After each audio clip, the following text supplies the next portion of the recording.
Je vais commencer par merci un peu plus large. Donc, merci de cette belle introduction.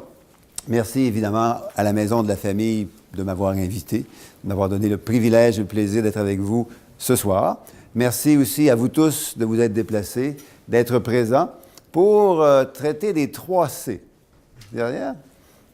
Les 3 C, parce que Nathalie a dit 3 C que je trouve particulièrement importants. Elle a dit consultation, concertation et convivialité. C'est une façon que je trouve en plein dans le mille lorsque je parle, moi, du rôle des élus. Le rôle des élus, c'est d'être à l'écoute, donc la consultation, de travailler ensemble, la concertation, et d'être respectueux des différences qu'on retrouve dans notre société et dans nos familles en particulier, donc la convivialité. Non seulement, en fait, respectueux des différences, mais je dirais encore plus loin, valoriser les différences. Un des thèmes que je trouve à propos, lorsqu'on parle de famille, c'est valoriser la diversité de la richesse humaine et la manière par laquelle cette richesse humaine se dessine par les relations et les actions familiales. Évidemment, comme tout être humain, on a parfois un petit peu de difficulté au départ, là, quand on voit la diversité puis la différenciation des modes d'amour et des modes de vivre ensemble dans notre société. C'est parfois un petit peu difficile d'être dès le départ appréciatif de cette richesse qui peut nous être apportée par cette diversité. Mais avec ce genre d'événement qu'on a ce soir, c'est plus facile de l'être. Alors, je vais vous donner donc faire un petit discours, entre guillemets, de quelques minutes, parce que je veux me garder du temps pour vous entendre, hein, pour vraiment donner un sens concret au premier C, la consultation. Donc, vous entendre aussi sur vos propres points de vue sur la réalité de nos familles modernes. Mais comme Nathalie l'a dit, je suis invité ici parce que j'ai aussi le privilège de travailler dans un gouvernement, fédéral, qui tente d'assumer pleinement ses responsabilités en termes d'appui à nos familles. Donc, c'est un privilège que j'ai depuis seulement 2 ans dans mon ancienne vie, comme Nathalie l'a aussi dit, puis comme on en parlait il y a quelques instants, j'étais plus enseignant.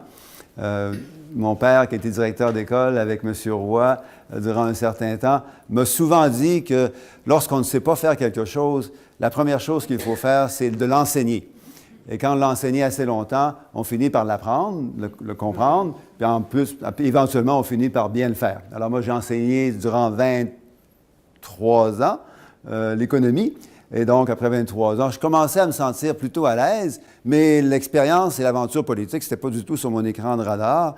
C'est arrivé comme ça, soudainement, en 2015, à ma grande surprise, pas la surprise de beaucoup d'autres personnes. Mais depuis 2 ans, donc, j'ai ce grand plaisir de pouvoir me promener un peu à travers le Canada pour découvrir et comprendre la réalité de nos familles canadiennes.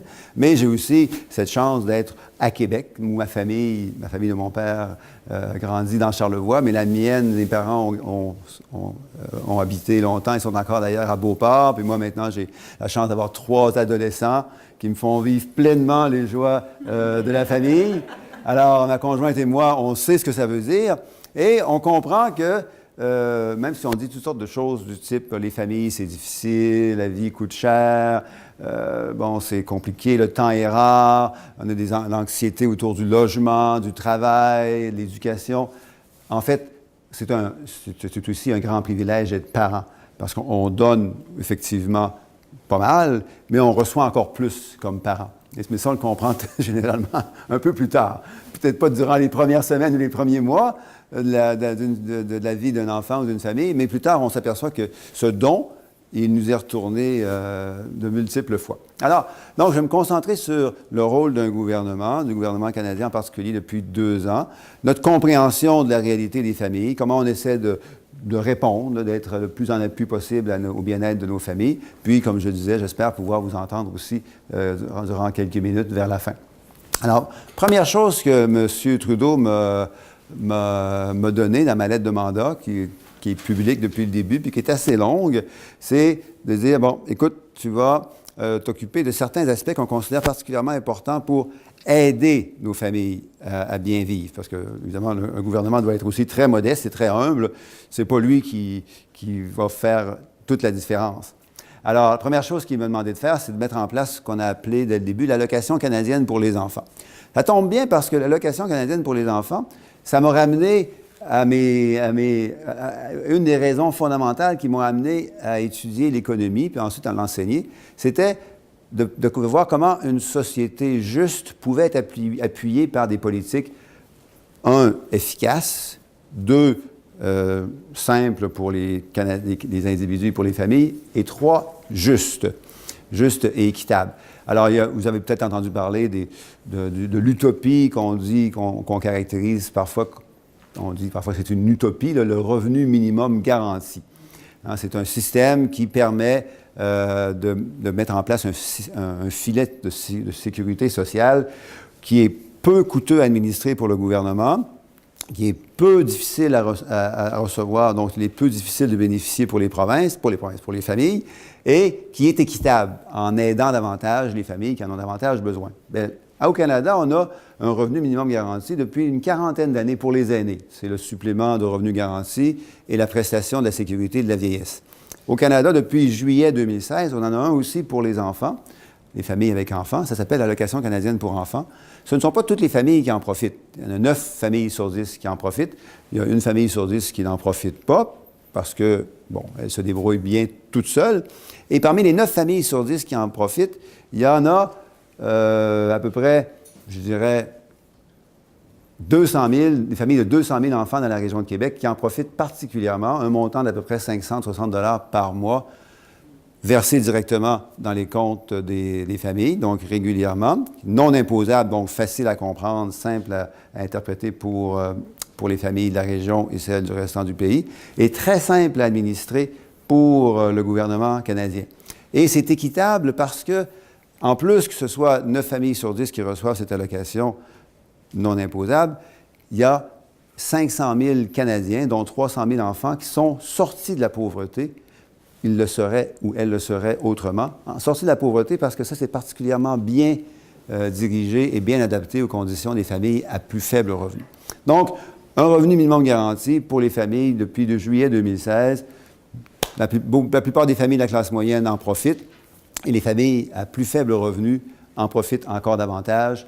Un taux de réduction de 40 % de la pauvreté de nos enfants à l'échelle du pays. La deuxième chose que M. Trudeau m'a dit, bon, écoute, il y a un autre programme dont tu vas être responsable, qui est le programme d'assurance-emploi. Bon, l'assurance-emploi, c'est un programme qui a été mis en place plusieurs décennies, un peu après la Deuxième Guerre mondiale. La réalité des travailleurs et des familles a beaucoup changé depuis la fin de la Deuxième Guerre mondiale. Alors, essayons ensemble de trouver une façon d'adapter ce régime à la réalité des familles modernes.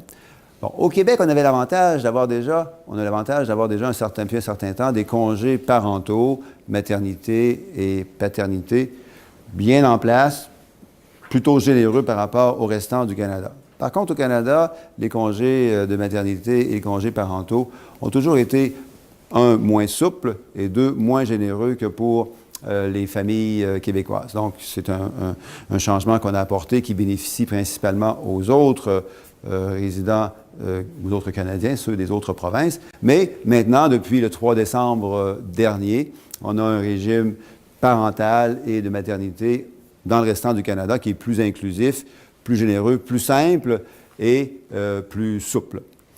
Une autre chose qu'il m'a demandé de faire, c'est de mettre en place une stratégie nationale du logement. Parce que le logement, il ne faut pas se le cacher, c'est la pierre angulaire pour bien vivre comme famille et pour bien être dans nos communautés. Les méfaits, les problèmes associés à de mauvaises conditions de logement sont sérieux, et particulièrement pour les enfants. Il est difficile de s'attendre à ce que des enfants grandissent en confiance, apprennent à l'école, fassent leurs devoirs à la maison, se sentent bien physiquement et dans leur tête, si les conditions de logement dans lesquelles ces enfants-là vivent sont des conditions ou bien inabordables ou bien inadéquates. Et ça, c'est malheureusement la réalité de plusieurs centaines, et même 1,5 million pour être plus précis, plusieurs centaines de milliers de familles à l'échelle du pays. Alors, le gouvernement canadien, malheureusement, s'était éloigné. Je dis ça sans aucune partisanerie, parce que c'est pas juste le dernier gouvernement, c'est aussi les gouvernements antérieurs. Donc, depuis une vingtaine d'années, le gouvernement canadien avait dit que c'était le problème des municipalités et des provinces de s'occuper du logement abordable. on a changé ça depuis 2 ans. Donc, depuis l'annonce le 22 novembre 2017, nous avons un plan ambitieux sur 10 ans pour, par exemple, sortir de mauvaises conditions de logement, mauvaises dans plusieurs sens, à peu près 530 000 ménages canadiens à l'échelle du pays.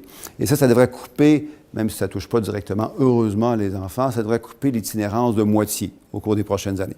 Évidemment, à nouveau, on parle de concertation, parce que tout ça a un sens et un effet réel si c'est en concertation avec les gens du milieu. Ce n'est pas le gouvernement fédéral qui va se mettre à construire et à entretenir des logements de manière efficace. Ça se fait, ça, de manière partenariale avec, évidemment, le gouvernement du Québec, mais aussi les municipalités qui ont de plus en plus la charge des conditions de logement.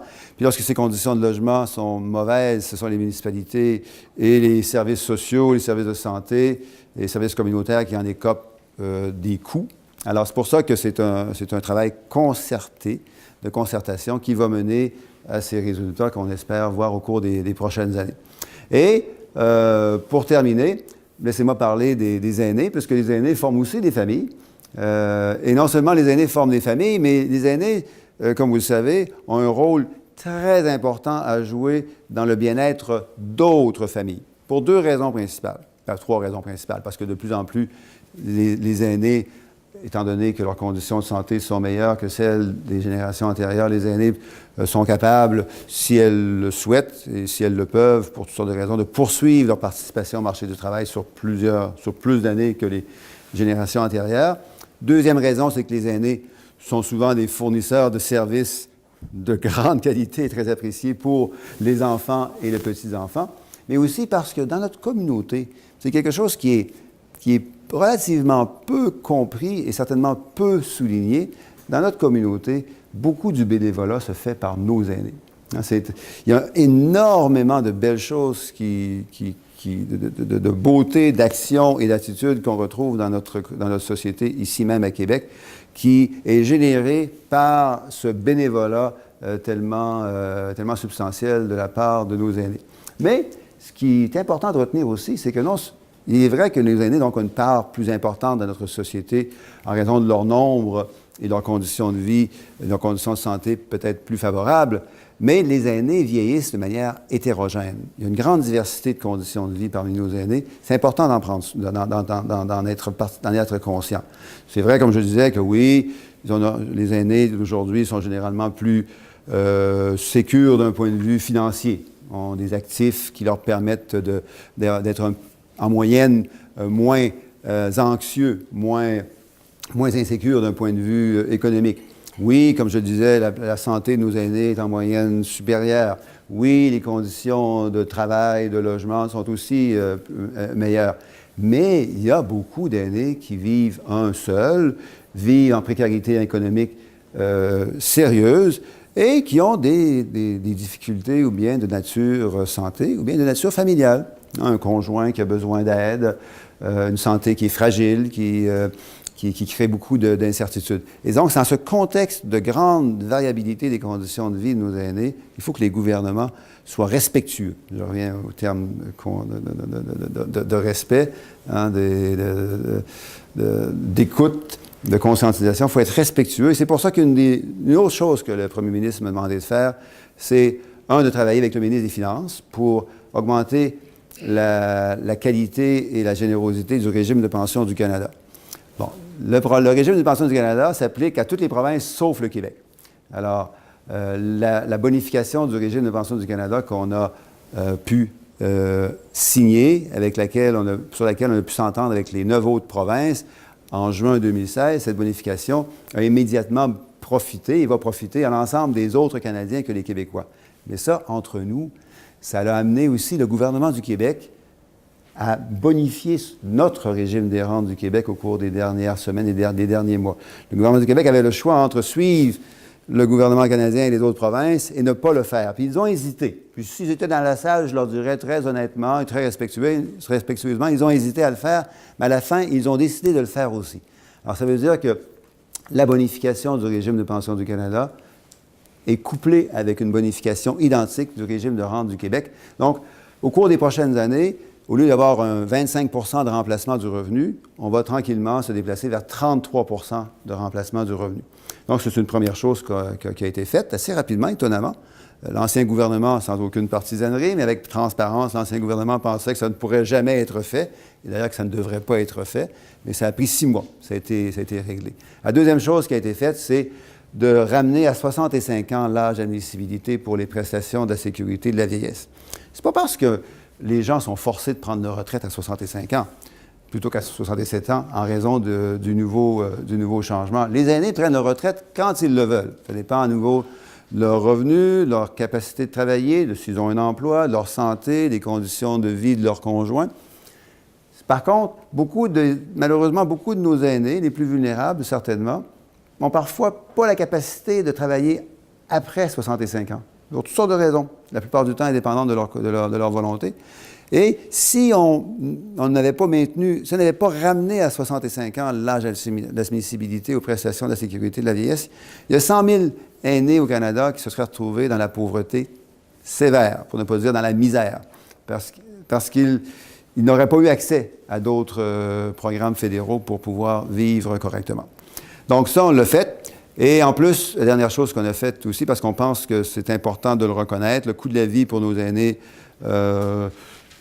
augmente rapidement, le coût des aliments, le coût du logement, le coût du transport. Donc on l'a pas fait pour tout le monde, on l'a fait pour les aînés qui vivent seuls, 65 ans et plus.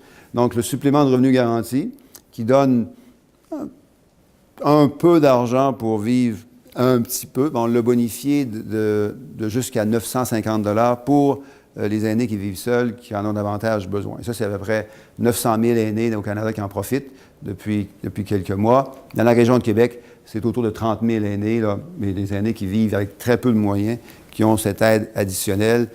Sinon, les chèques, certains parmi vous le sont peut-être déjà aînés, là, les chèques de prestations de sécurité de la vieillesse n'augmentent pas rapidement. Hein, à tous les 3 mois, là, ça ne change pas très vite. Alors, avoir un petit coup de pouce de temps en temps, étant donné que le coût de la vie, lui, augmente rapidement, ça peut faire une différence. Alors, c'est un résumé très rapide qui est basé sur l'invitation à nouveau de Nathalie de parler de consultation, de concertation et de convivialité. Moi, ce sont 3 beaux mots clés. Maintenant, je suis heureux de m'arrêter maintenant pour laisser un petit peu de temps, j'espère, pour la discussion.